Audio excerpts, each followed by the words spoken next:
Euler Hermes and Allianz has released a new report entitled Vaccine Economics. The report states that COVID-19 vaccine will supercharge Africa, expecting the continent's economy to rebound by 3.2% this year and another 2.9% next year. But there are a number of downsides to the growth optimism across countries, regions, and economies. Joining me now from Paris to speak to this report is Selina Ozyurt, Senior Economist for France and Africa at Euler Hermes. Good to see you, Selina. Good evening. Hi, good evening, and thank you for the invitation. Good. Bonjour. Thank you very much. It's good to see you. Bonjour, mademoiselle. What is the overall remit for sub-Saharan Africa in this report titled Vaccine Economics? The vaccine economics, as you said, 2021 will be a recovery year. But it will be more difficult than we would expected just a few months before. And the main reason for that, we have important headwinds. The second wave of the pandemic is far from being tamed. And also there's high uncertainty about what is next. But the main takeaway from our message, from our report, is that we have vaccines and recovery will be determined by the availability of these vaccines and by the success of the campaigns in rolling out the vaccination all over the world. And in South, please go ahead. Please go ahead, Selina. So in Africa, as you said, we had the worst recession ever in 25 years in 2020, and we expect a rebound of 3.2% this year.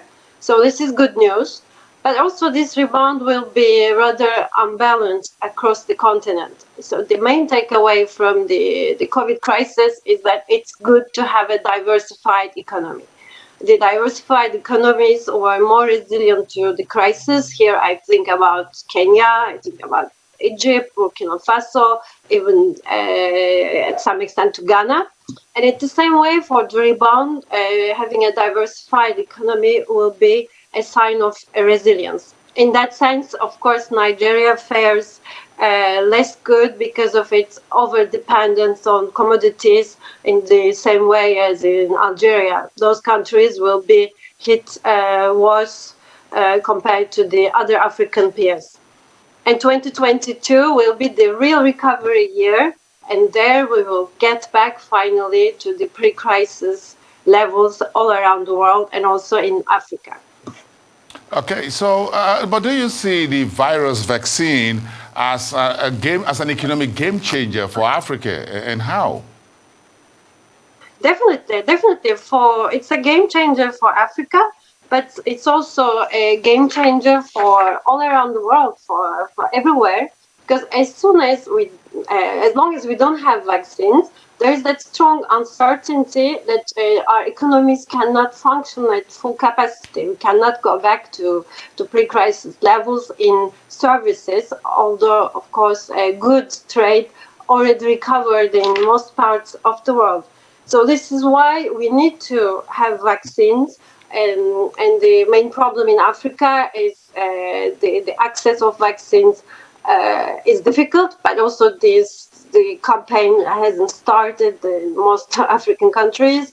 And this is why we need stronger international cooperation to make vaccines available in Africa. But also from the government point of view, we think that currently the best investment is in vaccine rollout compared to building roads and bridges. That will come next. Interesting. But tell us about the current developments that informed Allianz and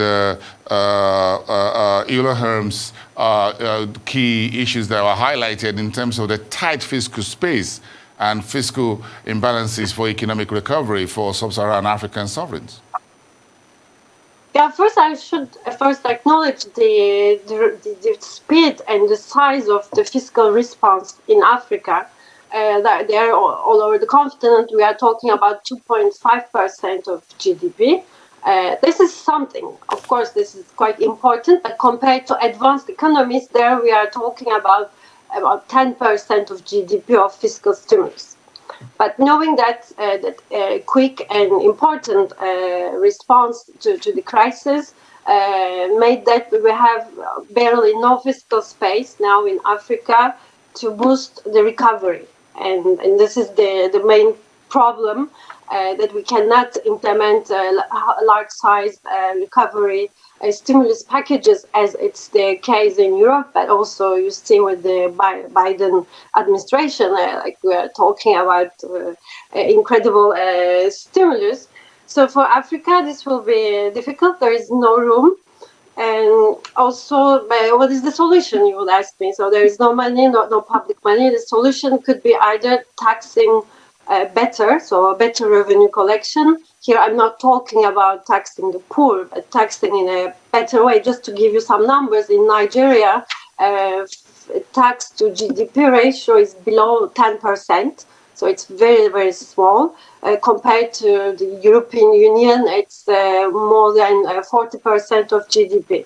So taxing is one solution. And the second solution would be attracting investment, foreign direct investment. And that was already a declining trend before the pandemic. And this year was a catastrophe for foreign direct investment. We are talking about a fall of minus 40% in a year.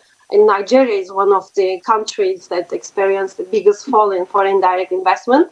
And to attract investment, again, you need to have a friendly business environment, a predictable business environment, and fight the corruption and make things predictable for the investors to improve attractivity.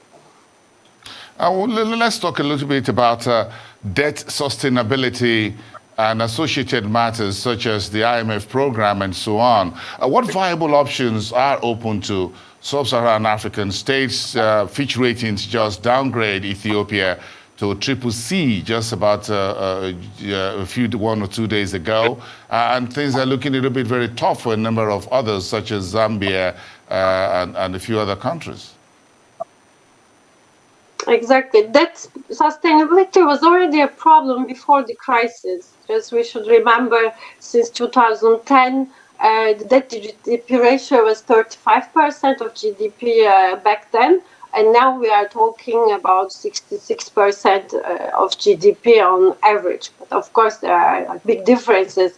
In that respect, Nigeria fares quite well. Its debt to GDP ratio is around 30% and is still sustainable. But that crisis only amplified previous vulnerabilities like little fiscal space, but also over-indebtedness.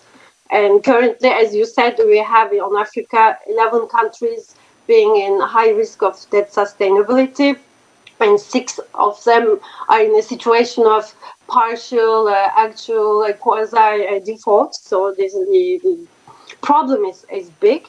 And we welcome the debt relief initiative of G20 together with Paris Club. But we fear that it may not be enough, especially those initiatives for now cannot offer a solution for private creditors. And we know that most African countries, including Nigeria, have important rollout needs by 2022, so within 1 or 2 years.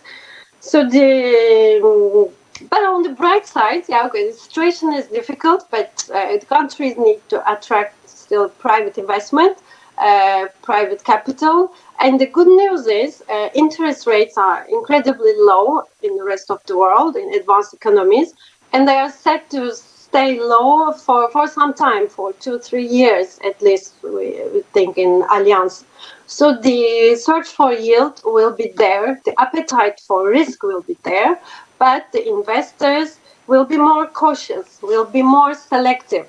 So this is why here the good policies come in the game, and there's need for good fiscal discipline, credibility, but also for the central banks. Central banks need to keep their credibility to give a positive signal to investors, and also the exchange rate flexibility and not having capital controls are also important signals to attract investors and establish a type of kind of trust. Selina, in terms of one very important point in your report is what you call highlighting social unrest in economies such as Nigeria, Tunisia, and South Africa. What are the chief factors, and how do you think this can be mitigated? Yes, social unrest is also a natural consequence of this crisis. Everywhere, also in France, we are talking about increasing inequalities and poverty because of the crisis. But on the African continent, the situation was much more severe. And according to the World Bank, this crisis eroded 20 years of progress in poverty reduction. So what needs to be done as a solution? Of course, we need to create jobs. Job creation would be the first priority. But as we just mentioned, there's little fiscal space to just hire public civil servants. So the job creation needs to be done with the private sector. And there's another problem. There's need to better access to finance so that jobs can be created. But here I'm also talking very small enterprises, even enterprises in the informal sector. Their access to finance is key. Today we have surveys showing that small and very small enterprises, they only have access to 15% of the funds they would need to continue their activities. So this is incredibly important. And also to preserve livelihoods, there's also need for taming inflation. And here comes in the game again the central bank with a credible exchange rate policy. Thank you so much, Selina Ozyurt, the Senior Economist at Euler Hermes. Thank you so much for speaking to us out of Paris tonight. Have a great evening, madam.